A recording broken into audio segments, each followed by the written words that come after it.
Have you ever wondered why some people just effortlessly connect with others? They navigate difficult conversations or inspire fierce loyalty, while others seem to struggle. Yeah, it really does seem almost magical sometimes, like they've tapped into some hidden code of human behavior. Well, today we're taking a deep dive into a classic, a book that has profoundly shaped how millions think about human interaction. Dale Carnegie's How to Win Friends and Influence People. And it's really not just some, dusty old self-help book. No, absolutely not. It's a cultural phenomenon. Became a common phrase, an international bestseller, translated into, well, nearly every known language. And its relevance, it's endured for almost a century, from the original 1937 edition right through the revised 1981 ones we're looking at. It's remarkable. It really is. So our mission today is to pull apart key excerpts from both those editions and some fascinating background stuff from the book itself. Right. We want to reveal the kind of surprising origin story behind its wisdom. Exactly. And distill the most potent, timeless nuggets you can use to transform your own relationships, like right now. Okay, so let's unpack this. Where should we start? Maybe, how did this book even come about? Because the backstory is genuinely surprising. It really is. The genesis, it starts with this, well, groundbreaking discovery. Back in the 1920s, the University of Chicago and the United YMCA schools. In Meriden, Connecticut, yeah. Right. They did this ambitious 2-year survey. Cost a whopping $25,000 back then. Wow. That was serious money. Totally. And they meticulously interviewed adults, asking about their lives, their problems, and, crucially, what they genuinely wanted to learn. And the results were just, well, crystal clear. After health, adults' second greatest interest Was what? understanding and getting along with people, simple as that, how to make others like them, how to win people over to their way of thinking. Think about that. Not a niche concern at all. It was this, universal human need just screaming for attention. But here's the kicker, the crucial gap that Carnegie saw. Despite this huge interest, they found no practical textbook on the subject. Zero. The experts they talked to basically said, yeah, the book they need hasn't been written. Crazy. So you have this massive demand, this deep human yearning, and absolutely no structured guidance. Exactly. And that's where Carnegie steps in. He didn't just, theorize from an armchair. Right. He set out to fill that void with what he basically turned into a human relations laboratory. He went out and personally interviewed scores of successful people. People like Marconi, Edison. Franklin D. Roosevelt, Clark Gable, Owen D. Young. The list goes on. He wanted to uncover their real-world techniques for handling people. And his process, it was so iterative, so practical. What started as just a short talk. Yeah, it grew into a 90-minute lecture. But the real genius, I think, was how he challenged his students. How so? He made them test these principles in their actual lives, their jobs, their homes. He called it their first and only laboratory of human relationships for adults. So it wasn't academic theory. It was immediate, real-world application. Precisely. The book, as Carnegie himself put it, grew as a child grows. Started as just a postcard of rules, literally. No way. Yeah. And it expanded over 15 years. 15 years of constant experiment, refinement, feedback from thousands of adults using these ideas. So it's truly tested wisdom, distilled from what genuinely worked in practice. Absolutely. And the results, well, they were pretty compelling. Carnegie was so confident he claimed these principles work like magic. He actually said that, like magic. He did. Revolutionizing lives, boosting sales, leading to promotions. There's the story about an executive at the Philadelphia Gas Works Company. Oh, yeah? He was apparently slated for demotion, belligerent guy. But applying these truths didn't just save his job, it got him a promotion with more pay. Wow. That really hammers home that these aren't just nice-to-have ideas. They're, fundamentally effective. Exactly. And that's why this deep dive is so relevant for you listening right now. Carnegie often quoted Professor William James. That one. That we are only half awake. We are making use of only a small part of our physical and mental resources. This book aims to help you tap into those dormant and unused assets. To, as Dr. John G. Hibbins said, meet life situations. It's an action book, really, for practical use. Right. Herbert Spencer called it an action book. So let's dive into those core principles. The foundations Carnegie uncovered, starting with one that's maybe the most counterintuitive. Okay, ready. This is fundamental. Carnegie's very first principle, don't criticize, condemn, or complain. Why start there? That really challenges our well, our natural inclination, doesn't it? We often think direct feedback, even criticism, is necessary. Helpful, even. It does challenge us. But Carnegie argues that criticism is futile. Why? Because it doesn't actually inspire change. It just puts people on the defensive. Right, makes them immediately try to justify themselves. Exactly. And worse, he says it's dangerous. It wounds their pride, that crucial sense of importance, and it sparks resentment. Attack someone's ego, the walls go up. End of connection. You see this even in, like, extreme cases he mentions. Two-Gun Crowley, the cop killer. Yeah, even facing the electric chair. What did he say? This is what I get for defending myself. Incredible. Or Al Capone, public enemy number one. Complaining he got abuse after, quote, giving people the lighter pleasures. If they couldn't accept fault, imagine how hard it is for everyday folks to take criticism well. That's a really powerful point. The moment you say you're wrong, you've probably lost the conversation. You likely have. There's a great historical example, John Wanamaker, the department store guy. What did he realize? He said, I learned 30 years ago that it is foolish to scold.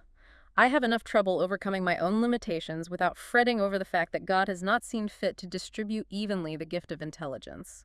Kind of a blunt way to put it, but insightful. And Lincoln, you mentioned him. He's an amazing case study in this, isn't he? absolutely. As a young man, apparently he wrote these ridiculing poems about people, caused lifelong resentments. Ouch. So he learned the hard way. Definitely.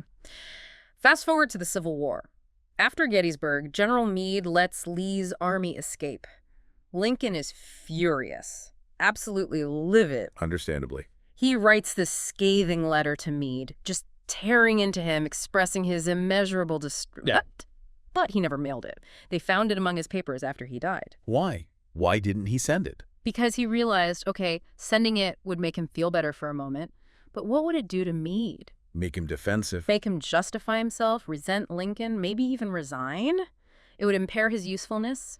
Lincoln prioritized the working relationship, the bigger goal, over his own immediate emotional release. Incredible foresight. Oh, wow. Okay, so if criticism is largely futile and dangerous, what's the alternative? What should we do? That brings us right to Carnegie's second fundamental principle, the Yeah. powerful alternative. Give honest and sincere appreciation. Okay. Appreciation. This, he says, is the big secret of dealing with people. Think about it. There's only one way under heaven to get anyone to do anything willingly. By making the other person want to do it. You can't force real cooperation. You have to tap into their own motivation. And what motivates people most? What do we really crave? Well, according to John Dewey, one of America's great philosophers, the deepest urge in human nature is the desire to be important. The desire to be important.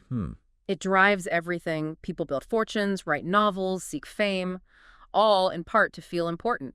Even in tragic cases like Mrs. McKinley finding importance through her husband's attention to her invalidism, or others developing delusions of grandeur.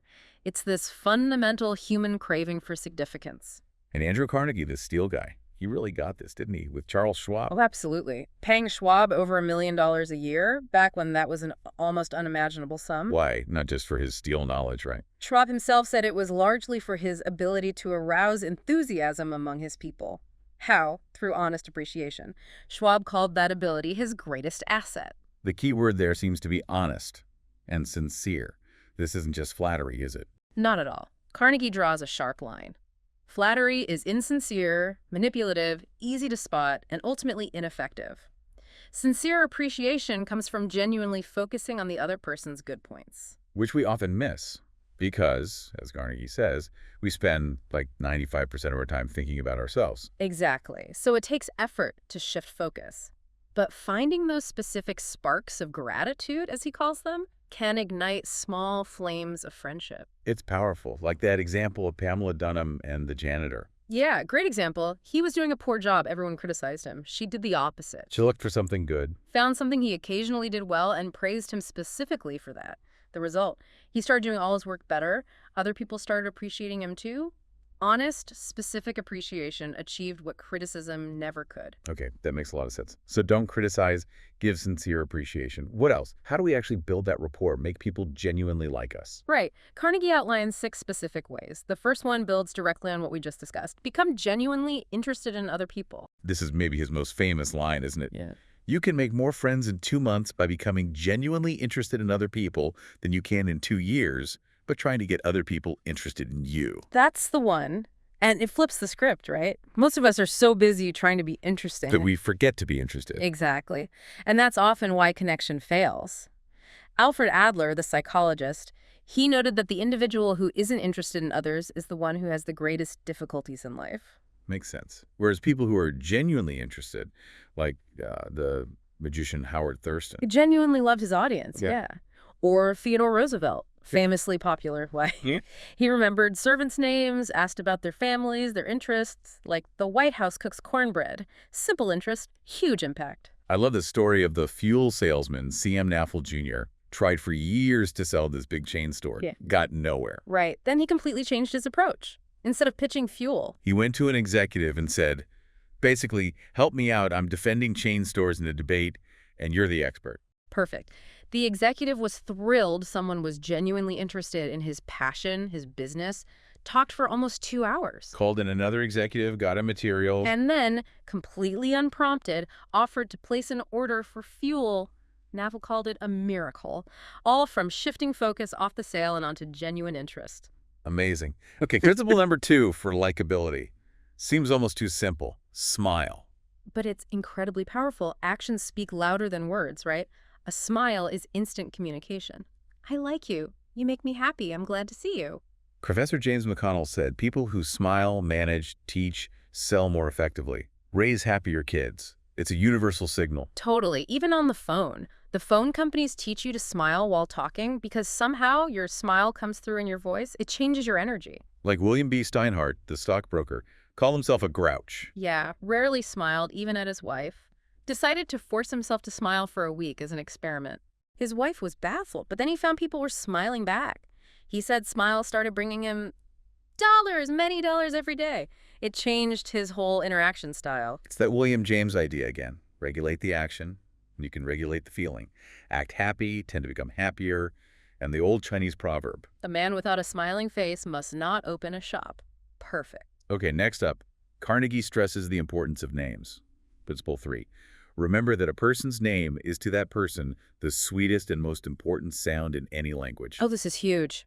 Jim Farley, who helped put FDR in the White House, apparently knew 50,000 people by their first names. 50,000? How is that even possible? He made it a system, learned about new acquaintances, family, hobbies, politics, so he could make every interaction personal. The name was the key. And for people with unusual names, the effort means even more. That story of Nicodemus Papadoulos. So poignant, crying when someone finally, after 15 years in America, took the trouble to learn and use his full, proper name. It's profound respect. Even business leaders recognize this. Andrew Carnegie himself named his steel mills after potential big customers.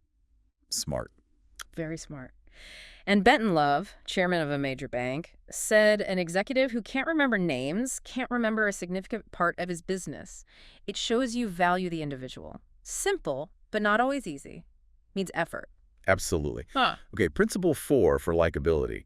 Be a good listener. Encourage others to talk about themselves. Carnegie tells a brilliant story about himself here. Goes to a dinner party, gets seated next to a distinguished botanist. Carnegie knew nothing about botany, right? Right. So what did he do? He just listened intently, asked questions, showed genuine fascination, said hardly anything himself. And the result? The botanist later told their host that Carnegie was most stimulating, a most interesting conversationalist, all because he was a great listener. That's incredible. Yeah. It's about giving someone your full attention. Charles W. Eliot, the Harvard president, called that exclusive attention the highest form of flattery. Exactly. And as Reader's Digest once put it, many persons call a doctor when all they want is an audience. We crave being heard, truly heard. So, the secret to being interesting? Is often just being interested. Ask questions people enjoy answering. Encourage them to talk about themselves and their accomplishments. Remember, Carnegie says a person's toothache matters more to them than a famine in China killing 1 million people. Focus on their world. Got it. Principle 5 flows naturally from that. Talk in terms of the other person's interests. Right. Meet people where they are. William Lyon Phelps, the Yale professor, learned this as a kid. A lawyer visiting his aunt spent ages talking to young William about boats. Because the lawyer loved boats. Nope. Turns out the lawyer couldn't care less about boats. But he saw William was interested, so he talked boats because, as Phelps' aunt explained, he is a gentleman. He focused on the boys' interests to connect. That's great. And Edward Herrmann getting that job interview with the tough exec, R.J. Funkhauser. Yeah, instead of begging for a job, he opened with, "Mr. Funkhauser, I believe I can make money for you." Straight to Funkhauser's primary interest. Exactly. Got his attention instantly, got the interview, got the job. It's about finding that mutual ground framed around their interests. Okay, and the sixth principle for making people like you. Make the other person feel important and do it sincerely. Back to that core desire again. Absolutely. It underlies so much. Carnegie tells about going to the post office, seeing a bored, unhappy clerk. Instead of just doing his business, he looked for something to genuinely admire. And he found something. Complimented the clerk's hair sincerely. The clerk lit up, gave him this huge smile. Carnegie felt he got something priceless. Back the feeling of giving appreciation with zero expectation of return. It's about the act itself. And that lawyer visiting his aunt. Right. He genuinely admired her house, her treasures, this old Packard car she wouldn't part with. She was starving for a little recognition, he said. Exactly. And because he gave her that sincere appreciation, she insisted on giving him the cherished car. She craved that warmth, that validation. So it's about seeing people, recognizing their value, their passions, and reflecting it back sincerely. Precisely. As Disraeli said, talk to people about themselves and they will listen for hours. Making people feel important genuinely builds powerful connections. Okay, we've covered making people like you. Now let's shift to the trickier part, perhaps. Influencing them. Winning people to your way of thinking. Where does Carnegie start here? He starts with something that, again, challenges our instincts. Principle number 1, the only way to get the best of an argument is to avoid it. Avoid arguments entirely. But what if you're right? What if there's a real disagreement? Carnegie, who admitted he used to be an inveterate arguer, came to a firm conclusion. Arguments are just futile. Futile how? He famously said, "You can't win an argument. You can't, because if you lose it, and if you win it, you lose it." How do you lose by winning? Because even if you prove someone wrong, you've likely hurt their pride, made them feel inferior, generated resentment. You might have won the point, but you've lost goodwill, maybe damaged the relationship permanently. Is the temporary satisfaction worth the long-term cost? Good question. Like that salesman, Patrick O'Hare. Yeah, selling trucks for the White Motor Company. When a potential buyer started praising a competitor's truck. Instead of arguing, he just agreed. Totally disarming. He'd say, "Yeah, the Who's it is a good truck. You won't make a mistake buying it." Took all the fight out of the buyer. Left no room for argument. And then he could talk about the good points of his truck. Exactly. He stopped scrapping and arguing, as he put it, and his sales shot up. Strategic avoidance. Okay, avoid arguments. What's next? Principle 2 seems related. Show respect for the other person's opinions. Never say, "You're wrong." Right. It's so easy, so tempting, especially when you know you're right, to just point out someone's error. But Carnegie says, don't do it. Why? Because, as he points out, most of us are full of prejudices, biases, preconceived notions. We cling to our beliefs. Telling someone directly you're wrong is like a direct attack on their ego. just makes them dig in their heels, build a wall. Exactly. Look at Benjamin Franklin. As a young man, apparently quite abrasive, always arguing, got called out on it. And he changed. Radically. He made it a rule to stop direct contradiction. Started using phrases like, "Well, in this case, it appears to me," or "I conceive it so," or "I imagine it to be so." Softer language. Less confrontational. Much softer. It made people more receptive, made conversations more pleasant, and ironically, made him more persuasive when he actually was right. Strategic diplomacy, not weakness. Okay, but what if you are genuinely the one who's wrong? What then? Carnegie has a powerful principle for that too. Number 3, if you are wrong, admit it quickly and emphatically. Quickly and emphatically. Why emphatic? Because it's so disarming. It takes all the fight out of the other person. Carnegie tells about walking his dog, Rex, unleashed in the park. A policeman catches him. And Carnegie knew he was wrong. Absolutely. So before the officer could even start lecturing him, Carnegie jumps in. "Officer, you've caught me red-handed. I'm guilty. No excuses. You warned me." What did the officer do? His tone completely changed. Instead of being stern, he became understanding, almost gentle, said everyone makes mistakes, and basically let him off with a reminder. Admitting fault took away the officer's desire to assert his authority. It shifts the whole dynamic. There's that really moving story, too, about the Chinese father. Oh, yeah. recovered from opium addiction, estranged from his son. Tradition said the son should make the first move for reconciliation. But the father, reflecting on this principle, Broke tradition, went to his son, admitted he had been wrong, he was at fault. It led to this profound reconciliation, meeting his grandchildren for the first time.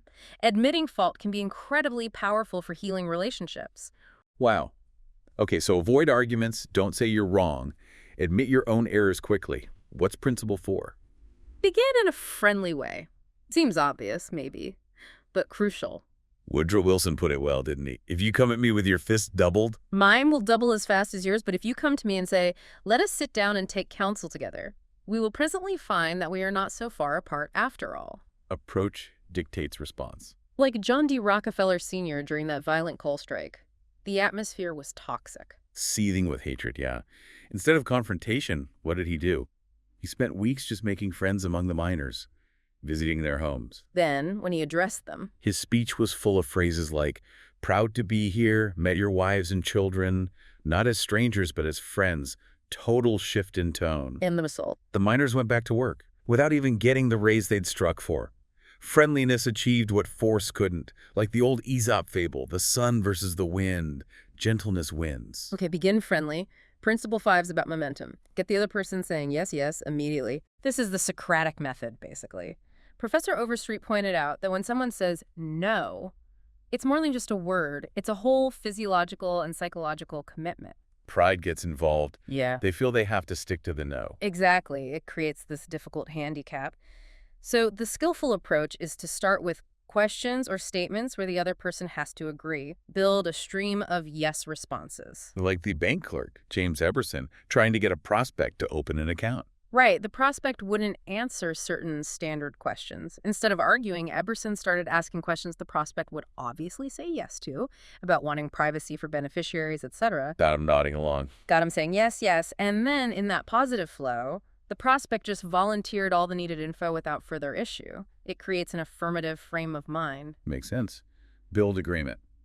What's principle 6? Let the other person do a great deal of the talking. Runs counter to trying to persuade someone by presenting your case, doesn't it? It does. But often people just want to be heard. They have their own ideas, problems, opinions.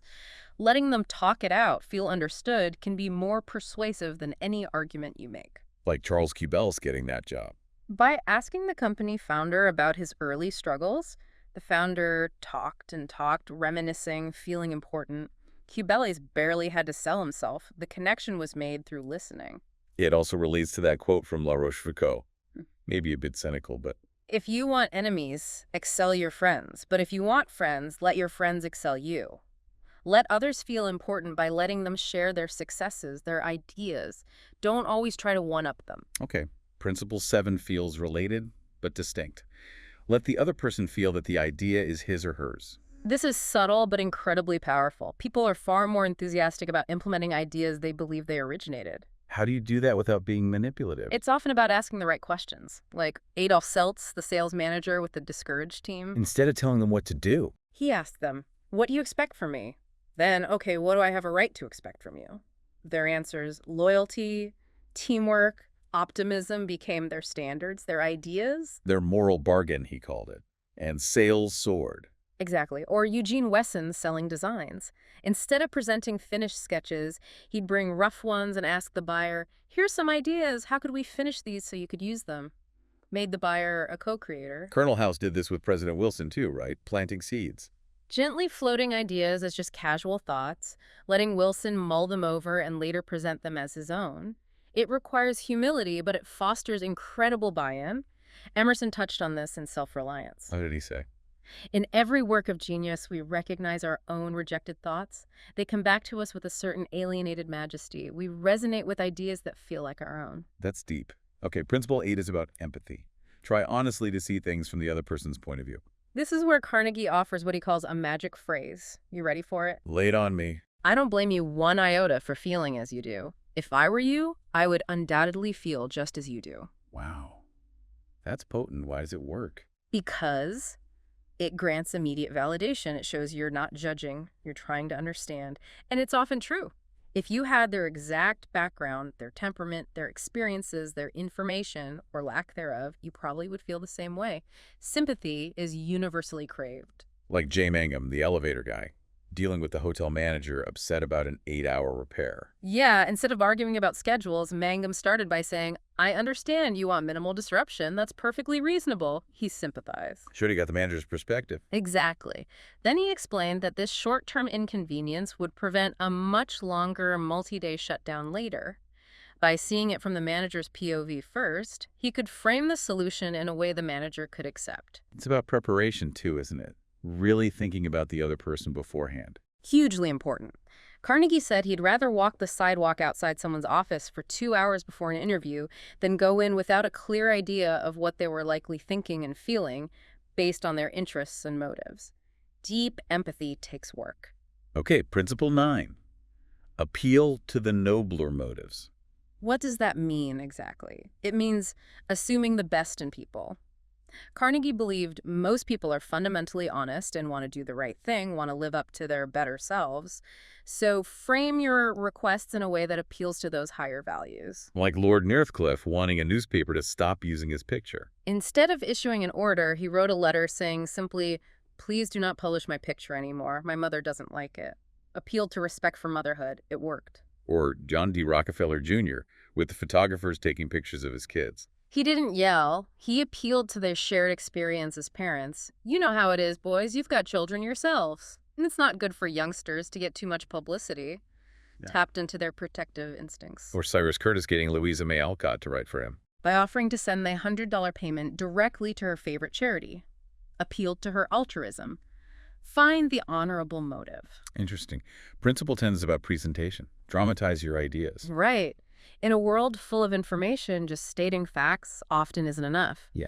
You need to make your ideas vivid, memorable, impactful. Like the Bulletin newspaper creating that book. Yeah, one day. Took all the reading matter from a single edition, bound it into a 307-page book, sold it cheap. Didn't just tell people they had lots of content, they showed them dramatically. Or Jim Yemen selling cash registers. Instead of just talking about lost pennies, he literally threw a handful of pennies on the floor in front of the grocer, said, you're throwing these away with every transaction. The sound, the visual that got attention, made the abstract loss concrete. That makes an impression. Okay, final principle in this section, number 11. Throw down a challenge. This taps into a powerful motivator. The desire to excel, the spirit of competition, the love of the game. How did Charles Schwab use this? His steel mill wasn't meeting production quotas. He visited at the end of the day shift, asked how many heats they'd made. They said 6. He just took a piece of chalk, wrote a big 6 on the floor, and left. What happened? The night shift came in, saw the 6, asked what it meant. When told it was the day shift's score, they were determined to beat it. They made 7 heats and chalked up a big 7. The day shift saw that. And they weren't going to be outdone. They pushed harder, made 10 heats. Production soared. No criticism, no orders, just a simple public challenge. It ignited their desire to prove themselves. Theodore Roosevelt, too. A challenge spurred him on. When he was considering pulling out of the New York governor race, a party boss essentially called him a coward. Is the hero of San Juan Hill a coward? That challenge hit his pride, kept him in the race. History changed. It connects to what Herzberg found about motivation, right? The work itself. Exactly. The most motivating factor often isn't money or benefits, but the work itself. If it's exciting, interesting, challenging, a challenge makes the work feel like a game worth winning. Wow. Okay, we have journeyed through quite a lot there. The incredible origin story, these really powerful, timeless principles from how to win friends and influence people. Yeah, from understanding those deep human desires' importance, appreciation to mastering specific communication strategies, it really is a toolkit. A timeless toolkit for better relationships, better influence. And it reminds me again of that William James quote we mentioned, we are only half awake. We are making use of only a small part of our physical and mental resources. Exactly. There's so much untapped potential in how we interact. So, thinking about that, what does this all mean for you, listening? What if you chose just 1 or 2 of these principles? Maybe something simple. Like just deciding to smile more genuinely today, or making an effort to remember someone's name you usually forget. Or maybe committing to really listen in your next conversation. Yeah. Without interrupting. Just one small thing, applied consistently. What dormant powers might you unlock in yourself, in your relationships with others? The potential for transformation, Hmm. for deeper connection, for more positive influence. It feels pretty immense when you think about it that way. It really does. These ideas might seem simple on the surface, but their impact can be profound. Well, thank you for joining us on this deep dive today. Keep exploring these ideas, keep applying them. And keep connecting.